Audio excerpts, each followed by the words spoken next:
गुरु प्यारी साध संगत जी, नमस्कार जी। आप सब कैसे हो? आशा करती हूँ बाबा जी के श्री चरणों में अरदास करती हूँ कि मालिक की कृपा से, निरंकार दातार की मेहरबानी से आप सब बहुत खुश होंगे, मौज बहार में होंगे और अवश्य ही भजन सिमरन में होंगे। साध संगत जी, मैं हाजिर हूँ आज आप सभी से एक बहुत ही खूबसूरत साखी साझा करने के लिए।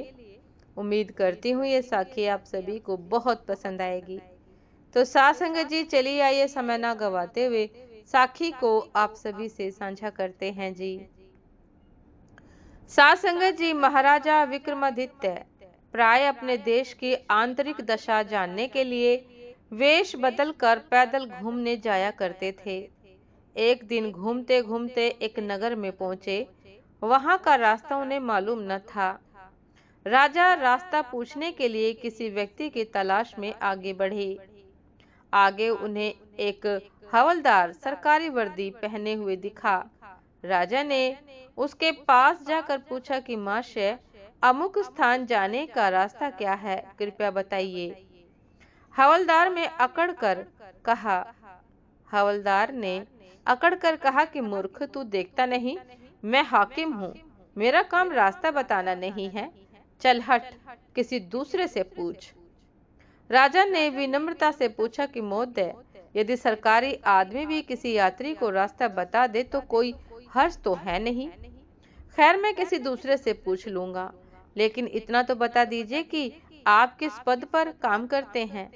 हवलदार ने भौहें चढ़ाते हुए कहा कि अंधा है, मेरी वर्दी को देखकर पहचानता नहीं कि मैं कौन हूँ। राजा ने कहा कि शायद आप पुलिस के सिपाही हैं। उसने कहा कि नहीं, उससे ऊंचा। तब क्या नायक हैं? नहीं, उससे भी ऊंचा। अच्छा, तो आप हवलदार हैं। हवलदार ने कहा, अब तू जान गया कि मैं कौन हूँ। अब ये तो बता कि इतनी पूछताछ करने का तेरा क्या मतलब, और तू कौन है? राजा ने कहा, मैं भी सरकारी आदमी हूँ। सिपाही की ऐठ कुछ कम हुई। उसने पूछा, क्या तुम नायक हो? राजा ने कहा, नहीं, उससे ऊंचा। तब क्या आप हवलदार हैं? नहीं, उससे भी ऊंचा। तो क्या दरोगा हैं आप? नहीं, उससे भी ऊंचा। हवलदार ने कहा, तो क्या आप कप्तान हैं? राजा ने कहा कि नहीं, उससे भी ऊंचा। सूबेदार जी हैं? नहीं, उससे भी ऊंचा। अब तो हवलदार घबराने लगा। उसने पूछा, तब आप मंत्री जी हैं? हवलदार ने कहा कि भाई, बस एक सीढ़ी बाकी रह गई है। सिपाही ने गौर से देखा तो सादा पोशाक में महाराजा विक्रमादित्य सामने खड़े हैं।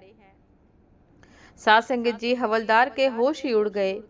वह गिड़गिड़ाता हुआ राजा के पांव पर गिर पड़ा और बड़ी दीनता से अपने अपराध की माफी मांगने लगा। राजा ने कहा कि माफी मांगने की कोई बात नहीं है। मैं जानता हूँ कि जो जितने नीचे हैं वे उतने ही अकड़ते हैं। जब तुम बड़े बनोगे तो मेरी तरह तुम भी नम्रता का बर्ताव सीखोगे। जो जितना ऊंचा है वह उतना ही सहनशील एवं विनम्र होता है, और जो जितना नीच एवं ओछा होता है वह उतना ही ऐंठा रहता है।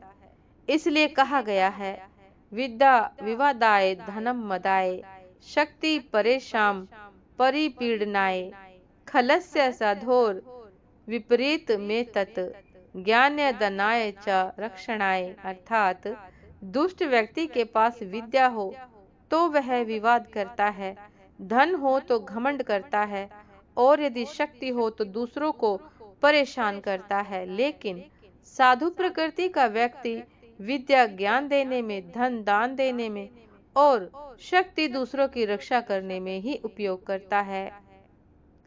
साथ संगत जी, ये थी आज की एक बहुत ही खूबसूरत साखी। उम्मीद करती हूँ ये साखी आप सभी को बहुत पसंद आई होगी। यदि पसंद आई हो साथ संगत जी, तो लाइक कमेंट शेयर करना ना भूलिएगा। चैनल पर जो भी नए हैं कृपा करके सब्सक्राइब कर लीजिएगा, ताकि चैनल पर मिलने वाली सभी शब्द साखियों की अपडेट आप सभी को समय पर मिलती रहे। साथ संगत जी, आप हमें इंस्टाग्राम पर भी फॉलो कर सकते हैं। इंस्टाग्राम का लिंक डिस्क्रिप्शन बॉक्स में दिया गया है। तो साथ संगत जी, दासी को भी आज्ञा दीजिए। आपसे फिर मुलाकात होती है एक नए शब्द साखी के साथ, एक नए खूबसूरत विचार के साथ। तब तक के लिए नमस्कार जी। सदा खुश रहिए, मुस्कुराते रहिए, भजन सिमरन अवश्य करते रहिए, सदैव विनम्र रहिए। नमस्कार जी।